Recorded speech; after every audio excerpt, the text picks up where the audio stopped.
Vamos entender então o significado do que aconteceu no fim de semana para o governo mexicano, para a população mexicana, conversando com Priscila Caneparo, especialista em direito internacional. Professora Priscila, mais uma vez um prazer tê-la aqui no nosso CNN Prime Time. A gente sabe que não é a primeira vez que temos a reação do tráfico de drogas mexicano a uma ação militar. Mas eu sinceramente não me recordo de uma resposta nessa extensão, com esse grau de violência, com esse grau de poder. O que a população mexicana está experimentando nesse momento? Professora, boa noite. Boa noite, Márcio. Boa noite a todos que estão nos escutando. Então, o que acontece nessa situação? Existia basicamente uma estruturação organizada em relação ao crime organizado de narcotráfico do México, que era justamente liderado por esse cartel de Jalisco Nova Geração. Dentro dessa prerrogativa, a gente precisa entender que, como vocês haviam falado, existem diversas, como se fossem franquias mesmo desse cartel, que possuem um poder autônomo, mas que eram interligados quase que umbilicalmente a essa administração geral do cartel de Jalisco. O que acontece nesse momento é que, basicamente, essas franquias estão em um vácuo de poder e cada qual está tentando angariar uma influência própria dentro da estrutura do narcotráfico mexicano.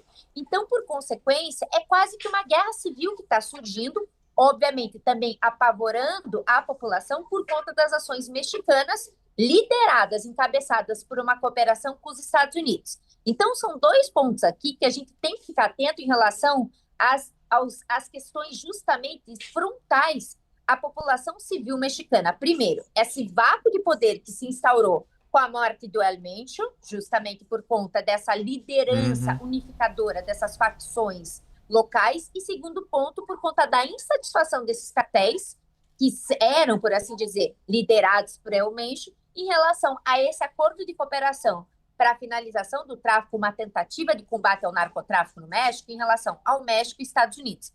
Lembrando sempre que essa perspectiva não é uma perspectiva de intromissão da soberania. A Cláudia Sheinbaum, de fato, firmou um acordo com os Estados Unidos. Então, não há intromissão aqui em relação à soberania mexicana. Pois é, é isso que eu ia perguntar para a senhora, desculpa que eu quase cortei. Em meio a essa forte penetração do tráfico na vida do mexicano comum, na corrupção de autoridades, qual é a força política que a presidente Cláudia Sheinbaum tem para manter, continuar fazendo esse ataque ao narcotráfico, como vimos no fim de semana?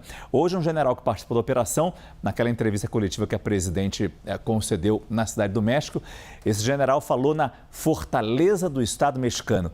É uma fortaleza realmente? Ou o México precisa de ajuda dos Estados Unidos, como já houve no passado, como já aconteceu no passado, se quiser avançar nessa guerra, professora? Márcio, a gente tem que pensar que a estrutura do narcotráfico na América Latina, e colocaria aqui, inclusive, na América do Norte, incluindo aí Estados Unidos, ela é uma estrutura basicamente em rede.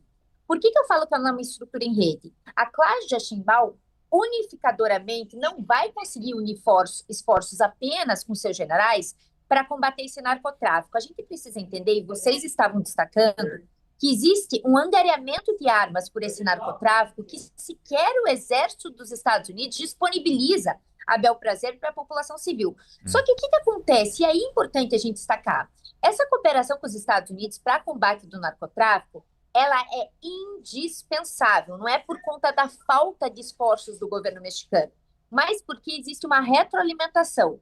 O cartel mexicano, ele disponibiliza drogas para os Estados Unidos, mas aqueles estados dos Estados Unidos que possuem uma legalização do porte e da posse de armas, da venda de armas, acaba corroborando para que essas armas entrem nos cartéis mexicanos. Então, é como se fosse uma falta de controle também de armas dentro dos Estados Unidos, retroalimentando a força dos cartéis mexicanos. É importantíssimo, a gente possui dados que basicamente mais de 80% das armas que os cartéis mexicanos possuem vem dos Estados Unidos. Então, dentro dessa perspectiva, não é a falta de força do Estado mexicano, mas sim a falta de estrutura unificadora para combater esse narcotráfico. A gente precisa de acordos regionais, a gente precisa de acordos de fronteira e principalmente uma cooperação integrada com os Estados Unidos e outras nações, principalmente latino-americanas, para combate. É claro que a gente não tem uma fortaleza dentro do México, o problema é endêmico, o problema é latente, vai continuar sendo latente,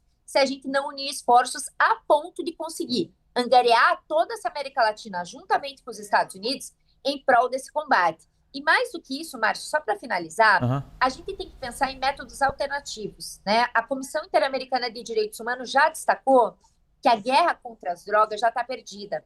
Então, esse combate, só pelo combate, não basta. Talvez a gente tenha que pensar em políticas estatais e também em cartilhas de saúde pública para promover a população e incentivar com que essa população também não retroalimente o narcotráfico. É uma rede sistêmica muito complexa. Desculpe, quase cortei de novo a senhora.